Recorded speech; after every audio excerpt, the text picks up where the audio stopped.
Et puis la prostitution devient un véritable fléau chez les mineurs. Près de 20 000 jeunes sont concernés. Une réalité alarmante qui apparaît souvent comme un tabou. La promesse d'argent facile et une image glamourisée de la prostitution. Vous avez beaucoup de jeunes filles qui disent « moi je suis pas prostituée, je suis escorte ». Chez des jeunes garçons et des jeunes filles chez lesquels il y a une banalisation totale de l'acte sexuel. Du coup, j'ai 17 ans. J'avais 17 ans au moment où j'ai rencontré. Une espèce de glamourisation de la prostitution. Du coup, moi, j'ai commencé quand je venais d'avoir 16 ans. J'ai commencé parce que je voyais des filles sur TikTok le faire. Et je voyais toutes ces filles qui étaient hyper confiantes et qui gagnaient beaucoup d'argent. Et j'avais besoin d'argent. Ça me dégoûtait. Il me dégoûtait, son corps me dégoûtait. C'était un corps d'adulte. J'avais jamais vu mon nez. Je me suis dit que de toute façon, vu que personne ne respectait mon corps, autant en tirer des profits. Mais ça fait un peu bizarre de coucher avec quelqu'un qui a l'âge de son père. J'ai un peu, vendu ma virginité, quoi, carrément. Il y a des pratiques qui sont banalisées et où, vous l'avez dit, les victimes ne se considèrent pas comme victimes et des personnes qui font des fellations dans des toilettes de collège contre 10 € ne voient pas le problème. Voilà. Salut à tous, aujourd'hui on va aborder un sujet délicat, qui dérange parfois, mais qui mérite une attention particulière. La prostitution des jeunes. Souvent on imagine que c'est un phénomène rare, lointain, et qu'il n'affecte qu'une minorité de personnes, des faits divers parmi tant d'autres. Pourtant, les chiffres et les témoignages montrent une réalité très différente. En France, entre 7 000 et 10 000 mineurs sont en situation de prostitution, avec un âge moyen d'entrée dans ce milieu de 14 ans. D'autres statistiques parlent de 15 à 20 000 mineurs dans cette situation, ce qui représente plus de 70% en 5 ans. Des chiffres qui choquent, qui dérangent, mais qu'il est essentiel de connaître. J'imagine que beaucoup d'entre vous sont soit choqués de ce chiffre, ou n'arrivent pas à réellement se rendre compte d'à quel point ce chiffre est révélateur d'un grave problème de société. Cette vidéo va vous plonger dans les différentes facettes de ce phénomène, les facteurs de risque, le rôle des réseaux sociaux, des témoignages de jeunes vivant ou ayant vécu des cas de prostitution et surtout, les moyens d'agir. Cette vidéo est réalisée en partenariat avec la Fédération nationale des CIDFF et la Fédération régionale des CIDFF des Hauts-de-France, dont l'un des buts est de pousser le sujet sur le devant de la scène pour sensibiliser un maximum de monde sur ce thème très méconnu.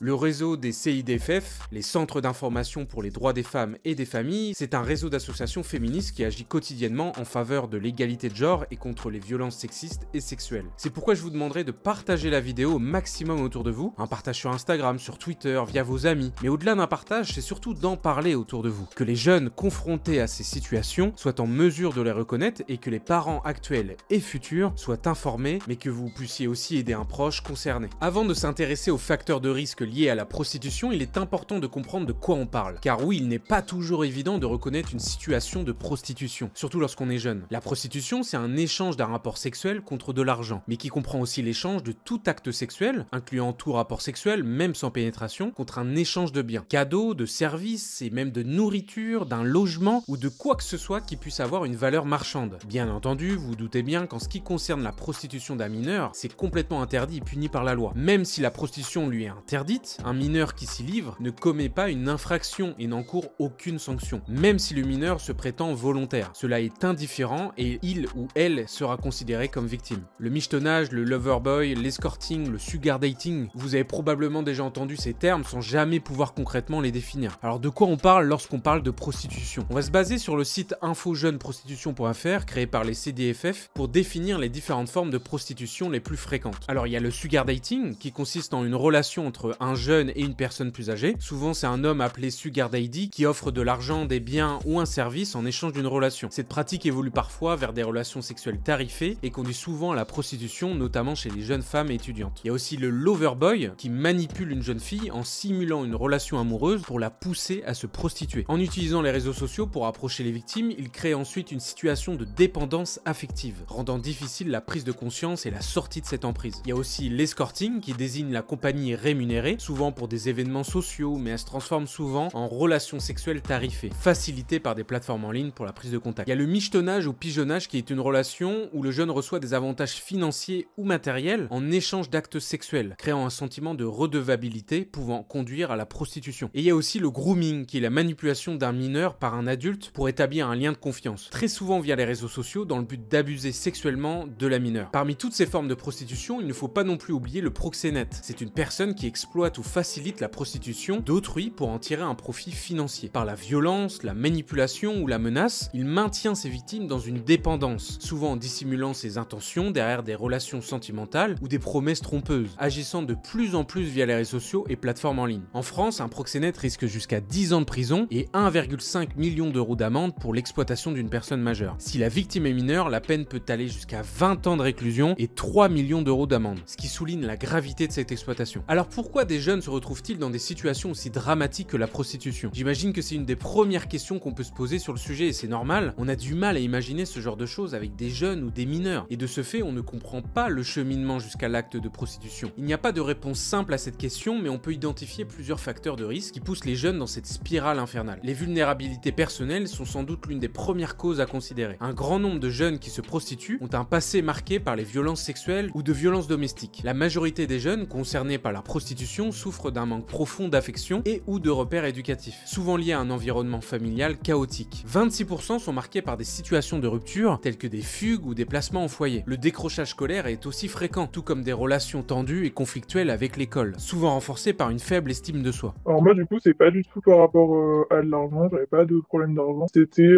que du coup, j'avais subi des agressions sexuelles pas longtemps avant et que du coup, j'avais des gros problèmes avec mon corps et que je me suis du coup hyper sexualisé, je sais pas, pour essayer un peu de reprendre le contrôle de mon corps. Et je me suis dit que de toute façon, vu que personne ne respectait mon corps, autant tirer des profits. Vendre mon corps, ça permettait de déjà un peu prendre le contrôle sur la relation. Et ensuite, de toute façon, vu qu'il n'y avait pas de respect, autant que le manque de respect soit payé. En faisant ça, je me suis réconforté dans certaines idées que j'avais, qui sont dues à des traumatismes, à une éducation qui va dans le sens où la femme n'est qu'un objet, la femme doit satisfaire l'homme, la femme doit chercher l'attention de l'homme pour exister, la femme n'existe qu'au travers du regard de l'homme. En tant que femme très peu confiante en elle-même, je pense que les discours que j'ai reçus plus jeunes ont participé au fait que je dédramatise la chose et que je me dise qu'en fait, ouais, c'est normal, parce que c'est ce qu'on attend de notre sexe. L'absence de soutien familial, l'isolement affectif joue aussi un rôle important. On parle ici de jeunes qui n'ont pas eu la chance de grandir dans un environnement stable, où l'amour et le respect sont la norme. Ces jeunes en quête de reconnaissance, de validation ou même d'affection sont des proies faciles pour les proxénètes et prédateurs. Il ne faut pas non plus oublier le harcèlement scolaire qui peut amener un traumatisme profond. Ça les isole, ça détruit la confiance en soi, et selon le harcèlement, beaucoup de jeunes filles subissent du harcèlement sexuel et des comportements sexistes, y compris dans un établissement scolaire, en les insultant constamment par exemple de prostituées ou de filles faciles, comme ce qui arrive malheureusement régulièrement dans les collèges ou lycées. Ça peut amener à changer profondément l'estime de ces jeunes. La pauvreté est aussi régulièrement mentionnée dans les raisons. Par peur de se retrouver à la rue, n'ayant pas assez pour se nourrir, cette solution qui finalement n'en est pas une, vient à leur esprit. Il y a aussi le chantage après des échanges de photos dénudées qui est aussi très fréquent. Par exemple en menaçant la jeune qui a envoyé des photos dénudées de les diffuser au collège, au lycée ou sur les réseaux si elle ne se prostitue pas. Les victimes de ces événements deviennent des blessés émotionnels et relationnels. Ils présentent une mauvaise santé mentale, des symptômes psychotraumatiques complexes et des difficultés relationnelles qui les exposent à de plus grands risques. Toutes ces causes peuvent amener à une emprise totale de la part des manipulateurs et des proxénètes. L'emprise, c'est ce contrôle insidieux qu'une personne exerce sur une autre, souvent sans que la victime ne s'en rende compte. Elle commence doucement, par de petites manipulations, des gestes qui paraissent anodins, mais qui peu à peu isolent la personne, la coupant de son entourage et renforçant une dépendance affective. Dans le cadre de la prostitution, cette emprise devient un outil redoutable des proxénètes. Ils s'assurent que la victime ne puisse pas fuir, la maintenant dans une illusion de lien affectif ou de protection. Ce processus est particulièrement destructeur sur le long terme. Après des mois, parfois des années de manipulation, la victime peut être durablement affectée, sans soutien réel. Ensuite, elle se sent souvent incomprise, abandonnée, seule, une proie parfaite pour les futurs proxénètes. Dans cet état de vulnérabilité extrême, il suffit à ces derniers de se rendre indispensables à sa survie ou de l'isoler encore plus de ses rares contacts. Progressivement, la victime, déjà affaiblie, tombe à nouveau dans les griffes de ceux qui savent précisément comment exploiter ses failles, et l'emprise devient totale. Alors cet homme-là, je sais pas vraiment son âge. Pour moi, il avait dans la cinquantaine. Il m'a payé un billet de train pour aller sur Paris. Il avait pris un hôtel vraiment juste à côté de la gare. On est allé sans un mot dans la chambre d'hôtel. Il a commencé à me toucher, à m'embrasser. Je me suis reculé parce que ça me mettait profondément mal à l'aise, parce que je pensais qu'on aurait un échange au moins. C'était quelqu'un d'assez brutal. Par Par exemple, quand je suis allé le voir, il m'a dit « Ouais, il faut que tu te vernisses les ongles de main et de pied, il faut que tu ne portes pas de sous-vêtements. » Pendant qu'il était en train de, je cite, me tester dans tous les sens, à des moments il me disait « Ouais, tu vas prendre une douche. » Il se contentait de me dire ce qu'il voulait lui. Moi, je devais obéir parce que, ou sinon, il faisait preuve de violence envers moi. Et j'imagine que d'un côté, c'était un peu un de ses fantasmes. Donc, quand t'es motivé par l'argent, tu obéis parce que je me souviens qu'il m'avait proposé un contrat de travail, si je me mettais à sa disposition et que j'allais faire mes études sur Paris, il pouvait me payer genre 2000 balles par mois en faisant un contrat de travail comme quoi je serais secrétaire dans son entreprise, mais en vérité, tout ce que je ferais, c'est me rendre disponible pour lui et être un sextoy à disposition. En gros, j'ai trouvé ça trop bizarre. Il m'a aussi dit « Ouais, j'ai vu que t'avais des tatouages, donc si moi je te demande de t'en faire un, c'est moi qui choisis et tout,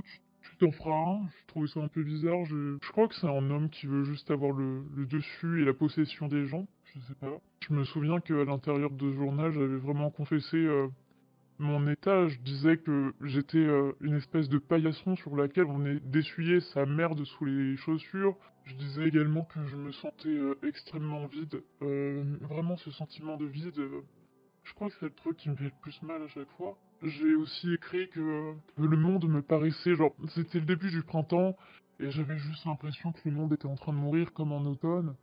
Et j'avais l'impression de périr avec ce monde. Et j'étais... je sais pas, surchargé de souillure. Précision très importante sur ce phénomène d'emprise, il faut absolument que je vous explique comment cela fonctionne. Parce qu'au-delà du sujet d'aujourd'hui, c'est un schéma que l'on retrouve très régulièrement dans des relations considérées compliquées qui relèvent en réalité des situations de violence. Ce que l'on appelle la stratégie de l'agresseur repose sur plusieurs étapes clés qui visent à prendre totalement le contrôle sur la victime. Ça commence par le choix de la victime, souvent une personne déjà fragilisée par un parcours de vie semé d'abandon, de violence ou de rupture familiale. L'agresseur sait exactement comment exploiter cette vulnérabilité. D'abord, il l'isole progressivement de son entourage, la dévalorise au point qu'elle se sent totalement dépendante de lui et qu'elle ne peut pas vivre sans. Dans les moments de friction, c'est là qu'il renverse habilement la culpabilité, en lui faisant croire que tout ce qu'elle endure, c'est de sa faute. Ensuite, il installe un climat de terreur, où la peur devient un puissant levier de contrôle. Il y a de la violence physique, psychologique, des insultes. Ce processus, on l'appelle le mécanisme d'emprise. C'est un engrenage psychologique redoutable qui rend la victime incapable de voir qu'elle est manipulée. Le cycle des violences joue ici un rôle central. Il se divise en 4 phases. D'abord, ce que l'on appelle la lune de miel, où l'agresseur se montre charmant, doux, presque parfait. Mais rapidement, les tensions s'accumulent, menant à une crise violente. Après la crise, vient la phase de justification, où l'agresseur retourne la situation à son avantage, convainquant la victime qu'elle est responsable. Puis le cycle recommence, recréant l'illusion d'une relation stable, avec une nouvelle phase de lune de miel. Ce cercle vicieux enferme la victime dans une réalité déformée, rendant la situation extrêmement difficile à identifier pour l'entourage. Et encore plus complexe pour la victime de s'en libérer. Bien entendu, chaque cas est plus ou moins différent et le meilleur conseil que je peux vous donner, c'est d'en discuter avec vos proches de confiance ou un professionnel comme un psychologue qui vous permettra d'être aiguillé sur les bonnes choses à faire. Vous pouvez également vous rapprocher du CIDFF le plus proche de chez vous pour recevoir de l'information et un accompagnement juridique et psychologique. Les facteurs sociaux sont également à prendre en compte. La pauvreté, l'isolement social ou encore l'exposition à des environnements violents augmentent énormément le risque d'entrer dans la prostitution. Un rapport récent du secrétariat d'État à l'enfance montre que ces conditions sont souvent réunies chez les jeunes en situation de prostitution. Presque 50% des mineurs concernés disent avoir été victimes de violences pendant leur enfance, principalement au sein de la famille et ou d'agressions sexuelles, avant même d'entrer dans le milieu de la prostitution. Un rapport de l'Observatoire des violences envers les femmes en Seine-Saint-Denis, datant de 2020, révèle que 7 jeunes en situation de prostitution sur 10 ont déjà subi des violences avant leur entrée dans le système prostitutionnel. Dans la moitié des cas, ces violences étaient commises par un parent ou un beau-parent. Encore plus alarmant, 80% de ces violences étaient physiques et ou sexuelles. Et dans 50% des cas, il s'agissait d'un viol. Dans le Nord, 42% des jeunes rapportent avoir subi des violences intrafamiliales et ou extrafamiliales. Au sein de la cellule familiale, plus de 60% des jeunes disent avoir été victimes de négligence. 52% de violences psychologiques et physiques pour 45% d'entre eux. Les violences sexuelles, bien que moins fréquentes, restent élevées avec 23% et dépassent même les violences conjugales qui sont de 16,4%. 40%. 15 ans, c'est l'âge médian des mineurs en situation de prostitution, avec une entrée en moyenne à partir de 14 ans. Et plus de 40% des mineurs n'ont pas conscience d'avoir subi des actes prostitutionnels. Des chiffres qui montrent bien l'ampleur de l'injustice subie par ces jeunes, souvent laissés à l'abandon sans réparation ni protection. Si différents facteurs augmentent les risques prostitutionnels, il est important de noter qu'il ne s'agit pas d'une réalité propre à l'ensemble des victimes de prostitution. Chaque situation de violence est différente. Il est donc important de reconnaître chacune d'entre elles pour mieux les identifier et mieux accompagner les victimes. Le plus gros changement et ce qui explique pourquoi autant de jeunes sont victimes de la prostitution, c'est principalement en lien avec la place grandissante des réseaux sociaux dans nos quotidiens. La prostitution ne se fait effectivement quasiment plus dans la rue, et en ce qui concerne les jeunes et mineurs, la prise de contact est presque uniquement sur internet. Site d'escorting disponible en quelques clics, via le site Coco, un repère à prédateurs qui est maintenant fermé, ou encore tout simplement via les réseaux sociaux classiques avec Snapchat en premier lieu, Instagram et Twitter. J'ai commencé juste après avoir eu 18 ans. J'ai découvert ça à travers... je connaissais déjà la prostitution, mais j'ai découvert ça surtout à travers des reportages. De bouche à oreille, j'avais entendu un site internet. Et en fait, c'est un peu comme un Tinder, ou alors... un espèce de Tinder, mais pour la prostitution, ça met en lien, du coup, des adultes et entre eux pour faire ce qu'ils veulent, quoi. Alors moi, faut savoir que j'ai pris contact sur Coco, un site qui maintenant il est fermé, qui n'existe plus ce site. Du coup j'ai 17 ans, j'avais 17 ans au moment où j'ai rencontré, maintenant j'ai 18 ans. Ça fait à peu près un peu moins d'un an quand même que je lui parle. La première fois qu'on m'avait parlé à un de ces sites, c'était avec des copains, et ils m'avaient dit tu verras sur ce site, t'es une fille, tu peux te faire de l'argent facilement. Je me suis dit, est-ce que je pourrais vendre des bustes, et je me suis dit, mais que des photos, jamais je passerai en réel. Et un jour, quand j'ai vu les sommes qu'on me proposait pour du réel, j'ai fait, mais ouais, c'est des sommes astronomiques dont j'aurais vraiment besoin. Donc j'avais 18 ans, c'était en 2016, j'avais 18 ans. Un jour, j'ai entendu parler du site à travers d'un reportage sur le sugar dating dans les campagnes de publicité devant les universités en Belgique. Et du coup, voilà, je me suis dit, pourquoi pas moi? Je sortais d'une relation toxique et j'étais un peu brisé à ce moment-là, donc je me suis dit, j'ai plus rien à perdre, j'ai besoin de sous. Pourquoi je m'inscrirais pas sur ce site? J'avais besoin d'arrondir les fins de mois. Ma perception de mon rapport aux hommes à ce moment-là qui a fait que je me suis dit que des hommes étaient en droit de disposer de mon corps contre rémunération. Cela rend la chose beaucoup plus difficile à traquer, ça devient presque invisible. Les parents et proches ne se doutent de rien, pensant que leurs enfants sont en sécurité dans leur chambre, alors que c'est exactement à cet endroit que tout se passe. Il faut bien comprendre que l'image que vous pouvez avoir de la jeune fille dans une famille pauvre, habitant dans un appartement en pleine précarité qui rentre dans la prostitution, n'est absolument pas une vérité absolue. Certains mineurs et jeunes proviennent aussi de familles aisées ou simplement moyennes. Avec une famille tout à fait banale, c'est multifactoriel et il n'y a pas de profil type fixe, même si vous l'avez compris, qu'il y a beaucoup de facteurs à risque. On a toujours tendance à croire que les personnes qui tombent là-dedans, c'est des gens très brisés à l'intérieur, qui ont vécu des agressions, qui ont des difficultés avec leur famille, ou plus précisément leur père quand ce sont des filles. Et en fait, moi je tombe pas du tout dans ce cas-là, parce que j'ai une famille assez aimante, avec qui je m'entends très bien, j'avais pas de problème d'argent non plus, et ça n'a jamais été un sujet tabou chez moi. On était même plutôt privilégiés, je ne manquais vraiment de rien du tout. Et j'étais même plutôt équilibrée, j'avais pas spécialement peu de confiance en moi. Parlons maintenant du rôle des réseaux sociaux dans l'entrée des jeunes dans la prostitution. Instagram, Snapchat, OnlyFans, il est important de rappeler que la prostitution des jeunes n'a pas attendu la popularité des outils numériques pour exister. Ce n'est pas un phénomène nouveau, mais plutôt un fléau qui a pris une ampleur sans précédent avec l'explosion des réseaux sociaux et des smartphones, notamment depuis 2015-2016. Ce qui a vraiment changé, c'est la vitesse à laquelle tout se met en place aujourd'hui. Les réseaux sociaux, la télé-réalité et l'accès facile à la pornographie, marqués par des stéréotypes violents, ont accéléré ce processus. Les outils numériques permettent un recrutement quasi instantané, la publication d'annonces en ligne en quelques clics, l'organisation de rendez-vous via des plateformes comme Airbnb et surtout un cybercontrôle permanent des victimes. Tout va plus vite, plus loin, avec une emprise plus forte et difficile à briser. C'est comme si le numérique avait donné un coup d'accélérateur à cette exploitation, rendant la situation encore plus insidieuse et invisible. Ces réseaux facilitent le recrutement des jeunes. Le processus est souvent très insidieux. Des hommes plus âgés abordent les jeunes filles, voire les jeunes garçons, leur promettent de l'argent facile, un style de vie glamour. Les jeunes, parfois déjà en situation précaire, sont entraînés dans une spirale. Du coup, moi j'ai commencé quand je venais d'avoir 16 ans et j'ai commencé parce que je voyais des filles sur TikTok le faire et je pense qu'à 16 ans t'as pas une super bonne image de toi-même et je voyais toutes ces filles qui étaient hyper confiantes et qui gagnaient beaucoup d'argent et j'avais besoin d'argent. Du coup, un jour je me suis dit je vais essayer, je vais poster une vidéo et directement il y a eu plein de retours. Je pense aussi il y avait un truc à l'époque, surtout sur TikTok, c'était hyper normalisé.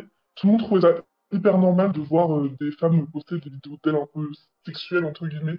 Je sais pas comment ça s'appelle en français, mais le mot anglais, c'est des thirst traps. Et en fait, il y avait un espèce de mouvement féministe où, genre, quand tu faisais ça, c'était considéré féministe, ce qui est complètement débile, parce que quand t'as 16 ans et que tu postes tes fesses sur Internet, c'est pas féministe. Voilà, et du coup, je me suis dit, bah, je sais pas, pour la cause de la libération des femmes et de leur corps, et pour avoir de l'argent. Des filles qui étaient là, oui, oh, genre mes pieds, ceci, cela. C'est là, ouais, je me suis fait 100 € et tout, et je trouve que ça a été un petit peu normalisé en fait par les réseaux sociaux, tout ça, alors que ça devrait pas du tout. Il y a des filles qui parlent ouvertement de prostitution, qui mettent en avant toutes les plateformes. À un moment, il y a eu une hype, ou surtout des Sugar Baby, Sugar Daddy, Sugar Mommy, enfin tout ça. Je me suis dit, ah ouais, mais c'est trop bien, et c'est comme ça que j'ai commencé à regarder sur Coco. Au début, tout le monde paraissait un peu étrange, ils voulaient que du réel, moi je voulais que de base en virtuel. Et en fait, je pense que c'est que le fait, il m'a rassuré surtout. Le fait qu'il me dise qu'il a des enfants, enfin, j'avais rien pour le croire, hein, mais je le croyais. Un autre phénomène inquiétant est la glamourisation de la prostitution sur ces mêmes réseaux. Le plus gros changement et ce qui explique pourquoi autant de jeunes sont victimes de la prostitution, c'est principalement en lien avec la place grandissante des réseaux sociaux dans nos quotidiens. Sur Instagram, TikTok et d'autres plateformes, des tendances telles que les sugar babies ou encore l'escorting sont présentées parfois comme des solutions attractives pour gagner de l'argent rapidement. Il est commun de voir des publications sur les réseaux, particulièrement sur Twitter, de jeunes filles cherchant des hommes pour leur payer diverses choses ou en échange d'argent. Cela peut être fait sans contrepartie en retour, mais il est fréquent d'y voir un échange de photos ou un autre moyen qui satisfait le payeur. À ce jour, vendre des photos et vidéos dénudées n'est pas considéré comme de la prostitution, mais plutôt comme une pratique pré-prostitutionnelle, c'est-à-dire conduisant à la prostitution. De fait, si vous achetez ce type de contenu en ligne, il est clair que c'est en écrasante majorité des hommes. Et il faut être conscient que vous contribuez à ce système. Le piège de ce cliché de l'argent entre guillemets facile est très tenace et un des dangers de la glamourisation de la prostitution. C'est définitivement de l'argent rapide, mais facile n'est clairement pas le bon adjectif pour le qualifier. Enfin, on s'est donné rendez-vous à la gare, pas très loin de chez moi. On s'est rejoint dans l'hôtel de la gare. Enfin, elle est partie avant de prendre la chambre et puis je suis arrivé 20 minutes après pour pas que ce soit suspect. Ensuite, on a mis en place un contrat qui stipule un peu ce qu'on peut faire et ce qu'on peut pas faire. Bon, c'est pas un contrat écrit et signé, mais c'est quelque chose quand même qui est relativement explicite et on en parle bien 10-20 minutes avant pour être sûr des limites. Lui, pour le coup, il les a pas respectées, donc ça n'a pas été une super expérience. Ce qu'il recherchait, c'était une jeune fille tout juste majeure, sans expérience de prostitution. Il aurait même préféré que je sois vierge pour être honnête. Maman, on avait convenu sur justement pénétration vaginale et rien de plus. Il a profité du fait d'être derrière moi pour, on va dire, me coincer, me bloquer, rentrer dans les trous où il devait pas rentrer, quoi. Je pense, c'est sûr qu'il aimait ce contrôle-là, et le fait que je sois qu'une pute pour lui, c'est des choses qui l'excitaient le plus. Parce que du coup, il y a eu le viol, qui a eu du coup toutes les conséquences d'un viol, quoi, destruction de l'image de soi, du coup, pareil, de l'hypersexualisation, et puis de la honte. Après, tout le côté prostitution, pareil, ça a été hyper compliqué d'en parler à la police ou au commissariat. On est encore moins pris au sérieux que si c'était, on va dire, un viol normal. Et puis après, aussi la honte vis-à-vis de mon entourage. Non, moi, j'étais déjà dépressive et diagnostiquée borderline. Je pense que ça a aussi contribué au fait que je prenne cette mauvaise décision. J'ai fait une tentative de suicide, je dirais, dans les 4 jours qui ont suivi. Ensuite, j'ai mis du temps à me reconstruire déjà de la TS. J'en ai fait encore une autre 6 mois après. En fait, j'en ai refait une autre l'année d'après, à la même période, quasiment, on va dire, à l'anniversaire du jour de la prostitution. On va dire, ça laisse des gros séquelles psychologiques, quoi. Déjà, au début, j'ai eu un vrai dégoût du corps de l'homme. Genre, je pouvais pas toucher, regarder, ça me dégoûtait, ça me faisait peur. Même encore aujourd'hui, j'ai du mal à avoir des relations sexuelles sans pleurer, ou alors sans avoir des flashbacks, sans sentir son odeur, sans me retrouver dans la même chambre, ou alors quand je me sens pas bien, oui, je ressens ses mains sur mon corps, je ressens son regard, nos discussions. Ouais, c'est que ça provoque énormément de flashbacks. Et puis après aussi, il y a l'hypersexualisation qui vient derrière, parce que du coup, vu que notre corps, on l'a vendu, après, il vaut plus rien, quoi. Il y a plus de...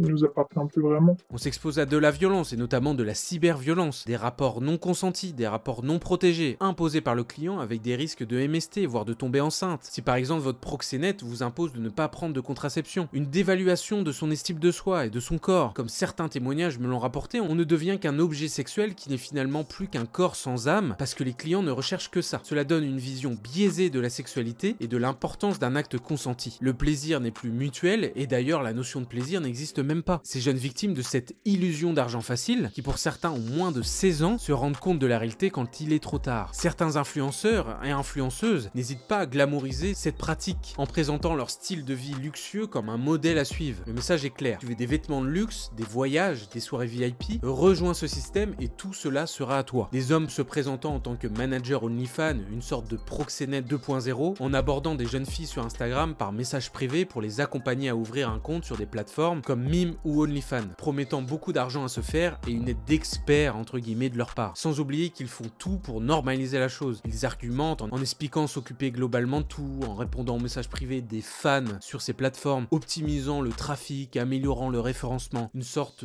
d'agent proxénète. Comme je te l'ai dit, si tu connais des filles avec qui tu as été à l'école, des personnes de ton entourage, des filles que tu connais personnellement, c'est le meilleur. Ça peut être des filles qui ont déjà OnlyFans, ou même elles ont un Insta où elles posent déjà pas mal de photos et tu sais que ça pourrait les intéresser. Il y a encore un peu un stigma autour, c'est un peu tabou, mais aux US, ils sont en avance sur nous et je peux te dire que là-bas, c'est totalement normal qu'une meuf ait OnlyFans. Donc sois pas effrayé si voilà, tu as des rejets, les meufs elles te comprennent pas vraiment, c'est pas grave. C'est vraiment que tu es un peu en avance sur le marché et tant mieux en vrai. Je pense qu'énormément de jeunes femmes ont reçu ce genre de messages sur Instagram et beaucoup seraient surpris d'entendre que leurs proches ont déjà été approchés par ce type de personnes. D'ailleurs, n'hésitez pas à le dire en commentaire si c'est votre cas. Des personnes vendent des formations pour devenir ce qu'ils appellent manager OnlyFans. Ils font la promotion sur Twitter, Instagram, TikTok en tournant des vidéos de podcasts sur ces sujets liés de près ou de loin à OnlyFans pour mettre en avant des histoires de jeunes femmes ne regrettant pas s'être lancées sur ces plateformes, mettant en avant l'argent récolté, une soi-disant facilité de gagner cet argent et jouant sur la provocation pour au maximum tirer profit de l'algorithme des réseaux sociaux via les commentaires houleux. Des personnalités influentes comme Adé Laurent ou Libellule, présentes sur des plateformes comme OnlyFans, mais aussi et surtout sur TikTok, Snapchat et Instagram, participent activement à cette normalisation. Libellule, une jeune femme avec une notoriété qui a explosé en 2023, s'affichant travailleuse de sexe sur internet et parlant des dessous de ce travail, a fait polémique après qu'au moins 2 témoignages de jeunes femmes dénoncent que Libellule aurait glamourisé son travail en les persuadant de faire la même chose qu'elle, ainsi que la pression psychologique pour avoir des rapports non consentis qu'elle ne souhaitait pas. Quand bien même Libellule explique régulièrement que ce n'est pas un jeu et que cela peut être dangereux de se lancer dans la prostitution, elle reste une influenceuse extrêmement suivie avec une communauté très engagée et jeune. À mon sens, cela a forcément dédramatisé les dangers de la prostitution ainsi que donné un côté glamour au vu de son influence et de son côté extraverti qui peut séduire. De son côté, Adé Laurent, un influenceur s'étant fait connaître via la télé-réalité et ayant explosé sa notoriété pendant le confinement avec un concept où il a invité en live des jeunes femmes pour les inciter à se sexualiser et à twerker en live. Par la suite, il s'est reconverti acteur pornographique en ouvrant lui aussi un compte sur OnlyFans. Avec sa communauté construite depuis des nombreuses années et notamment une communauté très jeune voire mineure qui suivent ses lives et ses différents comptes, cela participe grandement à une normalisation de toutes ces choses. Les séquelles psychologiques laissées par la prostitution chez les jeunes sont aussi profondes que durables. La plupart des victimes finissent par sombrer dans des dépressions sévères, des crises d'anxiété incontrôlables et des états de stress post-traumatique qui les hantent au quotidien. Elles développent ce que l'on appelle une mémoire traumatique, où elles revivent en boucle l'horreur des agressions sexuelles, comme si chaque souvenir était une nouvelle agression. Ce traumatisme psychologique s'accompagne souvent des troubles de la personnalité, des dégradations des relations avec leurs proches. À cela s'ajoutent des troubles alimentaires, des insomnies chroniques, des dépendances diverses et des conséquences sanitaires avec 6 mineurs sur 10 qui contractent une infection sexuellement transmissible. Et comme si cela ne suffisait pas, cette faible estime de soi qui peut découler de la prostitution finit par contaminer tous les aspects de leur vie, y compris leur avenir professionnel. À long terme, ces jeunes peuvent avoir des difficultés à établir des relations affectives saines et se retrouvent souvent dans un état d'isolement social. L'impact est tel que même après avoir quitté ce milieu, elles restent marquées par ces expériences. Mais il est important de souligner que la prostitution des jeunes ne concerne pas seulement les jeunes filles. Les garçons aussi sont victimes de ce système, bien que leur cas soit souvent moins médiatisé. Le témoignage d'Émile, recueilli par le mouvement du Nid, met en lumière cette réalité peu connue. Des jeunes garçons, souvent issus du milieu précaire, sont également exploités dans des réseaux de prostitution. Ils souffrent des mêmes violences, du même traumatisme et subissent également la stigmatisation sociale. Heureusement, des actions sont menées pour prévenir la prostitution des jeunes. En France, la loi du 13 avril 2016 a marqué un tournant en reconnaissant les personnes en situation de prostitution comme des victimes et en criminalisant l'achat d'actes sexuels. Mais il reste encore beaucoup à faire. Les associations jouent un rôle crucial. Les CIDFF, les centres d'information pour les droits des femmes et des familles, agissent au quotidien pour accompagner et informer les femmes dans leur démarche d'accès aux droits, de lutte contre les violences et d'insertion socio-professionnelle. Pour lutter efficacement contre les inégalités de genre, les professionnels des CIDFF organisent également des séances de sensibilisation. C'est notamment le cas du CIDFF d'Amiens.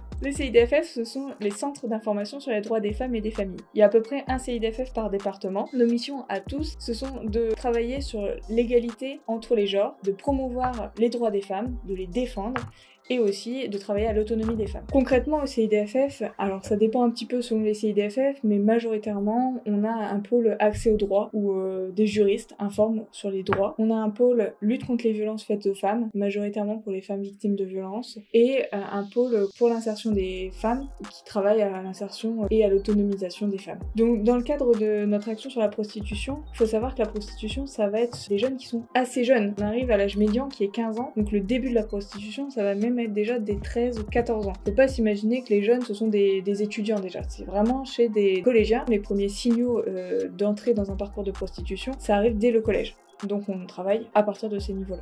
Ouais, du coup, nous on a été sollicités par l'éducation nationale parce qu'il y avait eu un gros souci dans un collège, bien pour des collèges, où il y avait eu tout un réseau de drogue et de prostitution qui avait été démantelé quelques temps avant qu'on puisse intervenir. Il y avait du coup des jeunes vraiment très organisés, plutôt des garçons qui étaient au départ plutôt dans de la drogue et qui ont amené leurs copines, donc des copines amoureuses avec une relation amoureuse, qui faisaient rentrer dans un réseau de prostitution pour alimenter tout le réseau de drogue, etc.